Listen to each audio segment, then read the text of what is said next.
Assalamualaikum warahmatullahi wabarakatuh. Good day, students. How are you today? I hope you're fine and safe at home. The title of our material today is My Uncle is a Zookeeper. In this chapter, we will learn to communicate states and events that happen routinely or as general truths in order to appreciate the nature, to show our pride in something, or to give good and bad samples. Pada bab ini, kita akan mempelajari tentang cara untuk memberi dan meminta informasi terkait keadaan tindakan atau kegiatan atau kejadian yang dilakukan terjadi secara rutin atau merupakan keberadaan umum sesuai dengan konteks. Since we are not going to go to the zoo, I will show you some pictures of animals that you can see on the zoo. Berikut adalah gambar dan penjelasan tentang beberapa binatang atau hewan yang bisa kita temui di kebun binatang. The first animal is elephants. Elephants are the heaviest land animal. They are also intelligent and have good memories. Most of them live in Africa and Asia, such as in Lampung, Indonesia. They use their long trunks almost like an arm to put food and water in their mouths. They eat grass and plants. Gajah merupakan hewan terberat. Mereka juga pintar dan memiliki ingatan yang baik. Kebanyakan dari mereka tinggal di Afrika dan Asia seperti di Lampung, Indonesia.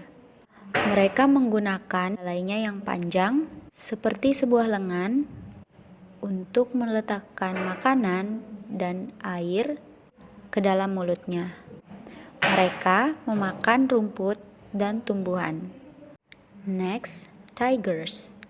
Tigers are the biggest of all cats. They live in the grasslands and forest. Their striped coat gives them good camouflage when they hunt. They love meat to eat. Harimau merupakan kucing yang terbesar. Mereka tinggal di padang rumput dan hutan. Motifnya membuat dia berkamuflase dengan baik saat sedang berburu. Dia sangat suka memakan daging. Bears have thick fur coats to protect them from the cold. Most of them live in northern parts of the world. They are large and powerful. They have a good sense of smell. Some of them eat meat and some of them eat honey. In winter, some bears find a snug place to hibernate. Beruang mempunyai bulu yang tebal untuk melindungi mereka dari dingin. Kebanyakan dari mereka tinggal di belahan bumi bagian paling utara. Mereka sangat besar dan sangat kuat. Mereka mempunyai indera penciuman yang sangat baik. Sebagian dari mereka memakan daging dan sebagiannya lagi memakan madu.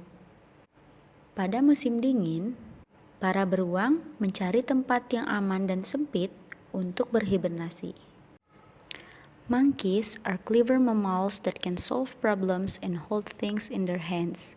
They live in groups called troops. Monkey eat plants, birds' eggs, small animals, and insects. Most of them live in the forest.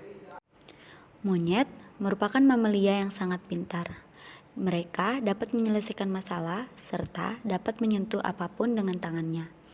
Mereka tinggal berkelompok dan mereka memakan makanan seperti tumbuh-tumbuhan, telur burung, hewan kecil, serta serangga. Kebanyakan dari mereka tinggal di hutan. Setelah mempelajari beberapa hal tentang hewan yang ada di kebun binatang, kita dapat menemukan beberapa struktur kata yang bisa digunakan untuk mengekspresikan serta mendeskripsikan ciri-ciri dari hewan tersebut. Di antaranya adalah adverb of quantity. Adverb of quantity digunakan untuk memberi keterangan terhadap jumlah. Berikut adalah beberapa adverb of quantity yang akan kita bahas. Yang pertama adalah many. Many digunakan untuk menjelaskan tentang countable plural noun, yaitu kata benda yang dapat dihitung. Contohnya, many days. Selanjutnya, much. Much merupakan adverb yang digunakan untuk menjelaskan uncountable singular noun, yaitu kata benda yang single dan tidak dapat dihitung. Contohnya, much rain. Kemudian, few. Few merupakan adverb yang digunakan untuk menjelaskan countable plural noun, yaitu kata benda yang dapat dihitung namun bentuknya jamak atau banyak. Contohnya, few days. Kemudian, little. Little merupakan adverb yang digunakan untuk menjelaskan uncountable singular noun, yaitu kata benda yang tidak dapat dihitung dan bentuknya adalah single. Contohnya, little rain. Selanjutnya, some. Some digunakan untuk menjelaskan kata benda baik countable maupun uncountable. Contohnya, some water, some books. Last but not least, yaitu a lot of.